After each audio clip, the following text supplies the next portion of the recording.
은퇴한 목사님은 우리 지방에 세 분이 있습니다. 그 중에 명예 목사님이 한 분 계시고 원로 목사님이 두 분이 계십니다. 그 중에 저도 한 사람입니다. 세월 속에서 벌써 70이 넘다 보니까 2년 전에 2년 한 2개월 전에 2개월이 아니네 3개월 전에 은퇴를 했습니다. 목회의 여정을 마치고 이제 하나님의 거룩한 전에서 단에서 내려가서 여러분과 함께 앉아서 예배를 드리는 것 정말로 마음에 기쁩니다. 그리고 겸허해지는 그런 모습에서 오늘을 살아가고 있는데, 이렇게 당회에서 결정을 해서 저를 불러주시고 또 목사님을 위해서 기도할 수 있게 해주셔서 감사를 드립니다. 이제 이번 주간에 추석 명절입니다. 하나님의 말씀을 증거하는 과정에 이 말씀을 증거해야 되겠다 하는 생각이 들어서 이 본문을 선택을 했습니다. 저는 목회를 하면서 어머니를 모시고 살았습니다.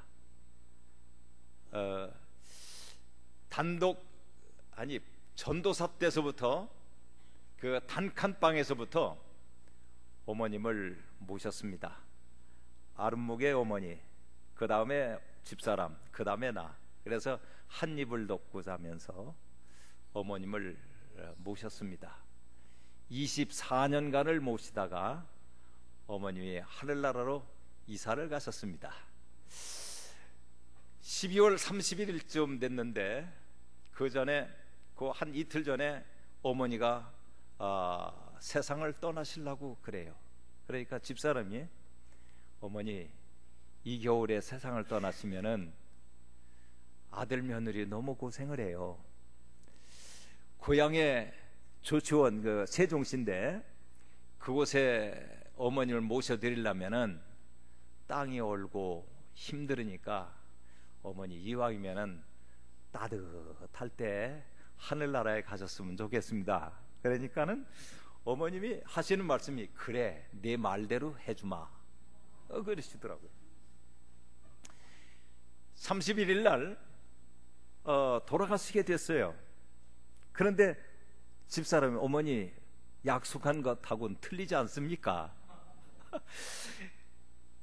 어머님이 하시는 말씀이 눈을 번쩍 뜨시면서 그렇다 그러시면서 감기의 질환에서 일어나셨습니다. 건강하게 지내셨습니다. 그리고 3월 마지막에 이제 23일 날인가 세상을 떠나시는데 그날이 금요일 날이고 저는 마산 무악산 기도원 원장으로 집회를 인도하고 집에 들어왔더니만은 어머님이 돌아가시려고 하는 거예요. 그래서 잘 모셔드렸습니다. 마음이 아프고 괴롭지만은 요즘도 간혹 가다가 어머님을 꿈에 만납니다. 그러면 그 다음 날이든 2, 3일 사이에 꼭 일이 일어납니다. 어떤 큰 일이 일어나는 게 아니고 제가 어려운 부분을 해결해 주시는 역사로 꼭 긍휼히 여겨주시는 그 일이 일어납니다. 그래서 꿈에 어머님을 보면은 하하 내가 이렇게 지금 이런 일이 있는데 하나님이 이 은혜를 입혀주시라고 나는 확신을 합니다. 어머님을 공경했다고 보다는 불효한 나에게 어머님은 나에게 은혜를 입혀주시고 있다 생각이 듭니다. 실제 공경이라는 것은 먼 데 있는 것도 아니고 가까운 데 있는 것도 아닙니다. 그냥 곁에 따라다닐 뿐입니다. 그걸 저는 체험을 했고, 또 하나는 불효라는 것은 부모와 함께 지내는 것이, 아니 부모님 모시고 살든 부모님이 자식을 모시고 살든 함께 사는 것이 불효자입니다. 효자는 함께 살지를 않습니다. 왜 그럴까요? 늘 함께 지내는 사람은 효라는 건 모르고 부모님이 또한 섭섭하게 여기는 것도 있습니다. 그걸 다 모르고 삽니다. 그런데 멀리 떨어져서 살다가 무슨 일이 있어서 명절이나 그리고 생신 때나 어느 때 한 번 아들이 오거나 딸이 오면은 보이는 것이 잘못하는 것만 보입니다. 그러니까 모시고 사는 사람이 잘못하는 것만 보이기 때문에 거기에서 잘못한다고 막 뭐라는 겁니다. 또 하나는 어머니, 아버지 뭐 섭섭한 게 있어요? 그러면은 이런 것도 섭섭하다, 이런 것도 섭섭하다 그럽니다. 또 자녀들 집에 갑니다. 그러면 오신 것에 대해서 기뻐하는 것보다도 뭐 잘못해서 우리 오빠가, 우리 언니가 뭐 잘못해서 오신 것처럼 생각을 합니다. 그러다 보니까는 말 끝에 이런 말 저런 말 나옵니다. 그래서 모처럼 온 사람에게는 모든 것이 나쁘게 보입니다. 그래서 불효자가 되는 겁니다. 모신 사람은 불효자가 되는 거죠.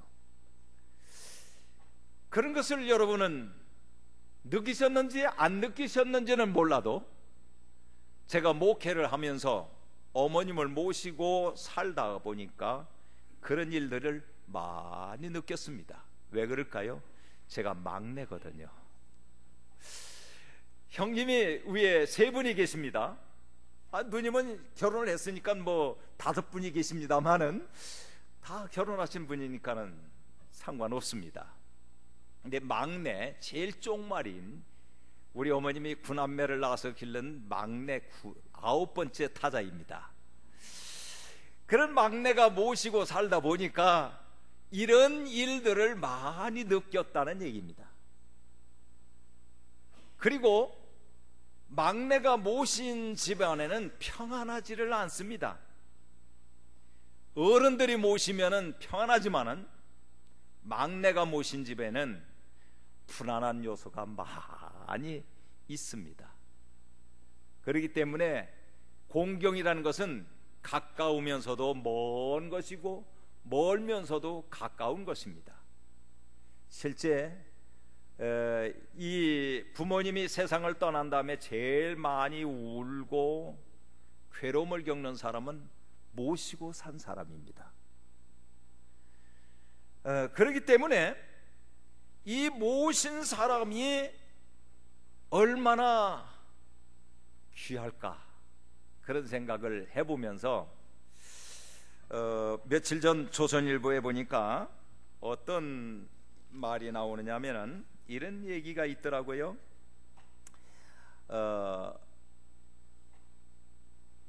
카톡에서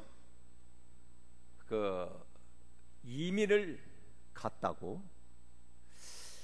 요즘 자식이 이민을 간대요. 어떻게 이민 가냐니까는 카톡방에서 탈퇴를 해가지고 뭐 텔레그램이라고 하는 그 카톡과 같은 곳으로 이민을 한대요.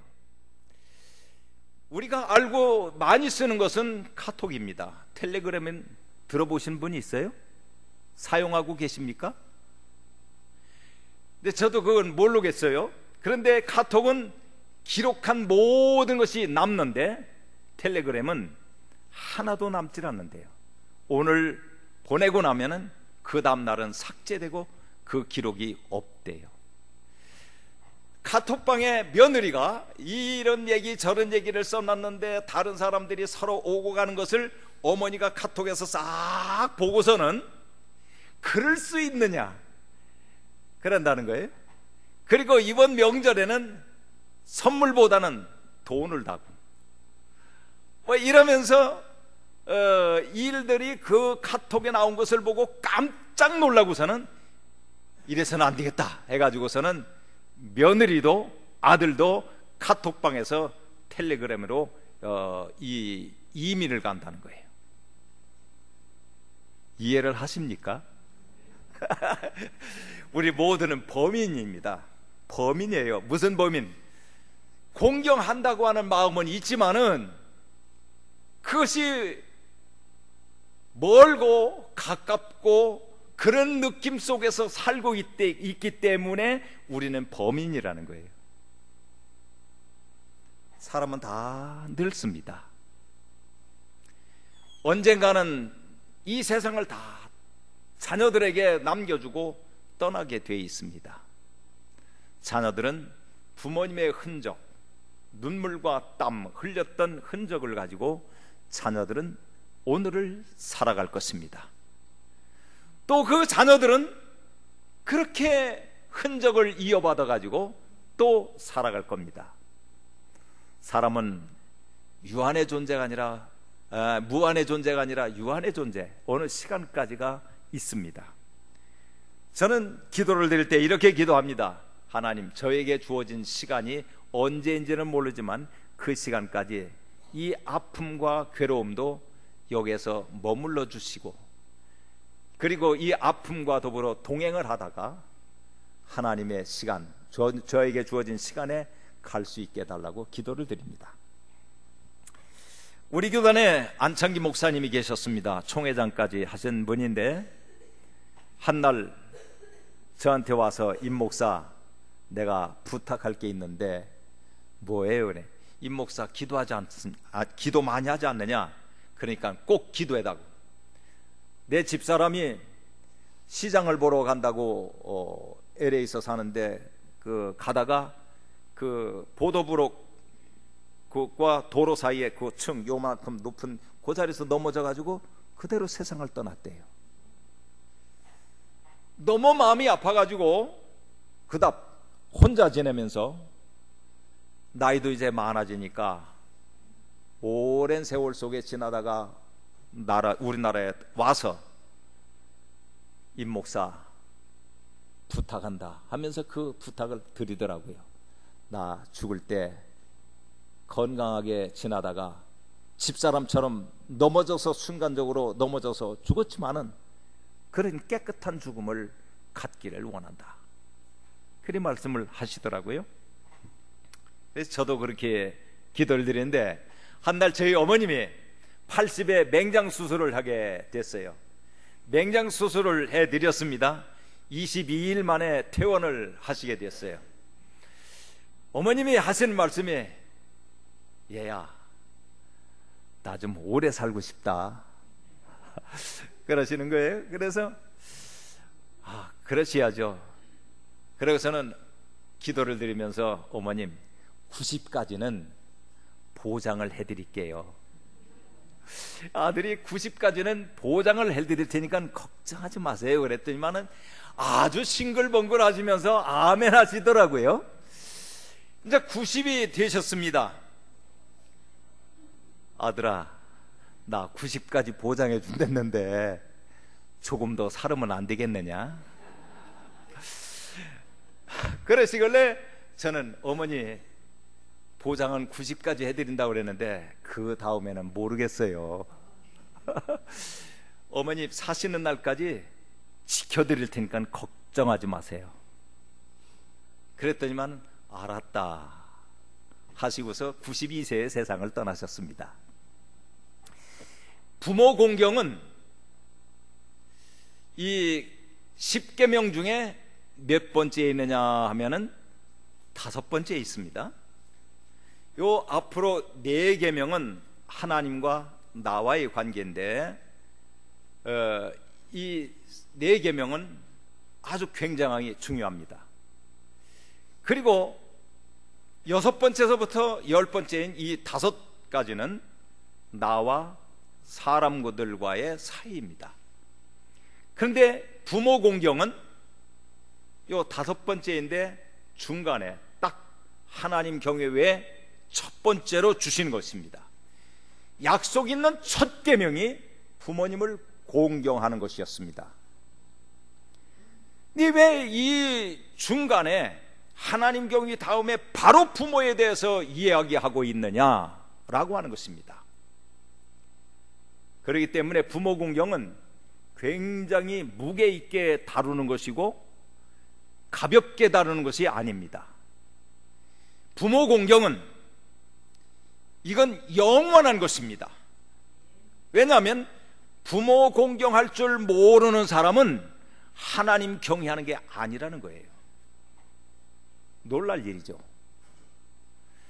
왜냐니까 부모로 말미암아 나를 낳아주시고 나로 말미암아 부모를 공경하게끔 하는데 하나님의 약속 속에 주어진 이 부모 공경, 하나님 경외 외에 첫 번째 주어진 계명이 부모 공경이기 때문에 부모 공경할 줄 모르는 사람은 약속된 첫 계명을 지키지 않는다는 거예요. 그렇기 때문에 하나님께 경외하고 하나님을 찬양하고 하나님께 영광을 돌려도 무의미하다는 거예요.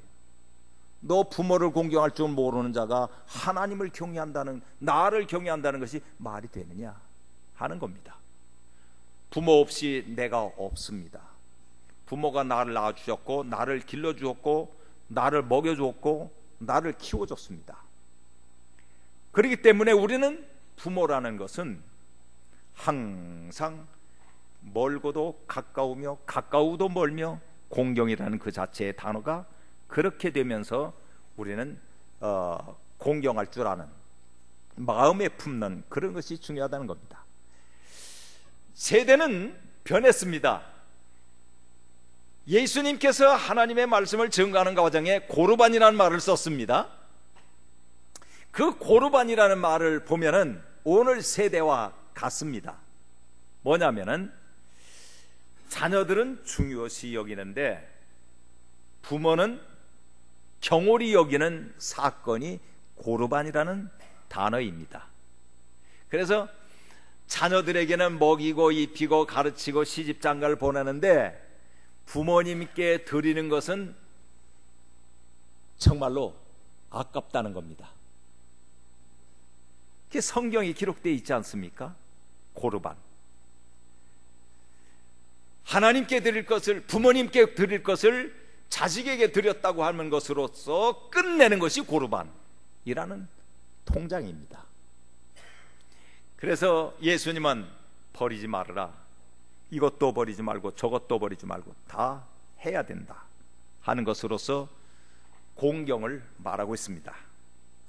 이제 이 추석절이 돌아옵니다. 어떻게 해야 될까요? 간단합니다. 4절을 보면은 부모님을 공경하는 가운데 네 번째 나오는 것은 자녀를 노엽게 하지 말아라, 이 말씀을 했습니다. 부모는 자녀를 노엽게 해서는 절대적으로 안 됩니다. 그것이 중요하게 여겨야 됩니다. 우리는 부모 공경만 하라고 이렇게 생각을 하고만 있으면 안 됩니다. 자녀를 노엽게 하지 말아라. 그게 뭘까요? 자녀의 마음을 불안하게 만들지 말아라. 자녀의 마음을 좀 도듬어 줘라. 감싸줘라. 왜 애들이 이럴까? 이런 생각을 하면서 자녀의 마음 속으로 들어가 봐라. 너도 자랄 때 이랬었다. 그렇기 때문에 들어가 봐라. 부모가 뭐라면은 화도 내고 방문을 박차고 나가기도 하고, 그러면서 우리가 성장하고 부모가 되는 것을 생각하면서 자녀를 노엽게 하지 말아라. 명절에 자녀를 노엽게 하는 것보다는 즐겁게 해줄 수 있도록 부모의 자세를 가꾸어야 된다는 겁니다. 내가 부모다, 너를 낳아서 길렀다, 이런 자세로만 갖지 마시고, 야, 정말로 나와 동행하는 인간 동역자, 가정의 동역자, 손잡아주고 기뻐하며 웃어주고 울어주는 동역자, 이런 마음으로 부모가 자녀를 생각하라는 겁니다. 언젠가는 내가 나를 좀 감싸주겠지, 바라지 마십시오. 그러면서 다만 아직도 내가 살아있기 때문에 너에 대한 부모다, 그런 마음만 가지고 살 뿐이지 도움을 요청하거나 바라거나 그래서는 안 된다는 겁니다. 좀 생각을 해볼 필요가 있습니다. 조선일보에 이번에 나온 걸 보니까 2009년도에 부모가 자식의 그 공경을, 도움을 받으면서 살아야 된다라고 하는 것이 40.7%였는데 2012년에는 33%로 줄어들었대요. 이제는 부모도 자식을 생각하지 않고, 즉 마지막 노년에 의지하지 않겠다고 하는 것이 그만큼 줄어들었다는 거죠. 그런데 자녀들이 말이죠, 부모를 생각하는 가운데 이 부모의 생활을 전적으로 자녀들이 책임을 져야 된다라고 하는 것이 2008년도에 11.9%였대요. 그런데 점점 줄어든다는 거예요. 그리고서는 2015년도에는 어느 정도 됐을까? 그러니까는 자녀가 부모를 공경해야 된다는 의무가 10% 미만으로 내려왔다는 거예요. 그만큼 자녀들은 홀가분하게 살기를 원한다는 겁니다. 부모를 섬겨야 되겠다는, 공경해야 되겠다는 것에서, 그 압박감에서 이제는 점점 벗어나고 있다는 겁니다. 한날 제가 목회할 때, 젊었을 때 얘기입니다. 연금 얘기가 나왔을 때 미국 얘기를 하면서, 미국에서의 자녀들 집에 부모가 갈 때는 딱 가서 자녀들 집에 가가지고 며칠 묵을 것이다 생각하면 그 날짜에 계산을 해서 돈을 준다는 거예요, 자녀들에게. 왜 그러니까 연금을 받고 살고 있기 때문에 자녀들의 집에 가서 있는 동안에도 얼마를 줘야 된다는 겁니다. 그 얘기가 나왔습니다. 우리나라에도 연금이 되면은 이런 일이 일어날 것이다 라고 했는데 그 사건이 오늘에 왔습니다. 그러니까 연금을 받으면서 생활을 하신다면은 자녀들에게도 역시 집에 갈 때 그만큼 내가 며칠 있을 테니까 부담 갖지 마라 하고 돈을 줘야 된다는 겁니다. 성경은 뭐라고 그랬을까? 여기에 대답은 공경하라, 자녀들에게 향해서는 섬겨라, 이것이 땅에서 잘되고 장수하고 땅을 차지하는 복을 누린다, 이리 말씀을 했고, 그리고 또한 부모는 자녀들에게 노엽게 하지 말아라.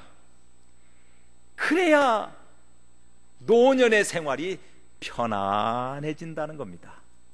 자녀를 노엽게 하면은 자녀들의 그 마지막에 노년의 마지막에 어려움을 겪는다는 거예요.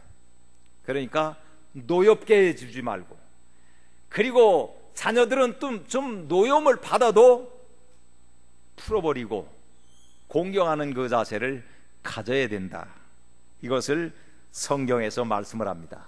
이번 명절에 우리는 웃음으로 명절을 지냈으면 좋겠습니다. 감싸면서 나는 너 때문에 감사한다. 그럼 그 자녀는 나는 부모님으로 인해서 감사합니다, 이렇게 한마디 말을 주고받는다면 얼마나 기쁘겠습니까? 친정만 생각하지 말고 시집만 생각하지 말고 서로가 생각해주는 아주 평준화된 저울이 돼야 되지 않겠습니까? 양쪽 무게가 똑같이 제로 상태로다가 있으면은 얼마나 아름답습니까? 성경은 그것을 말씀하고 있습니다. 공경은 어느 때부터 하느냐 하니까 부모님이 이제 좀 약해지셨다 하는 느낌을 가질 때, 그때 공경이 시작돼야 됩니다. 또 하나는 이제 부모를 떠나서 둘이 합하여 하나가 된다고 한 그때부터 공경이 시작되는 것이다. 동시에 젊은 부부는 가정을 돌보면서 자녀를 낳을 때 자녀들이 또한 그렇게 이어간다는 것을 기억하시면서 부모를 섬겨주고 부모는 자녀를 노엽게 하지 않고 감싸는 일을 해야 될 것입니다. 이번 명절 시험 받지 마시고요, 행복해지시는 역사가 있기를 축원합니다. 기도합니다.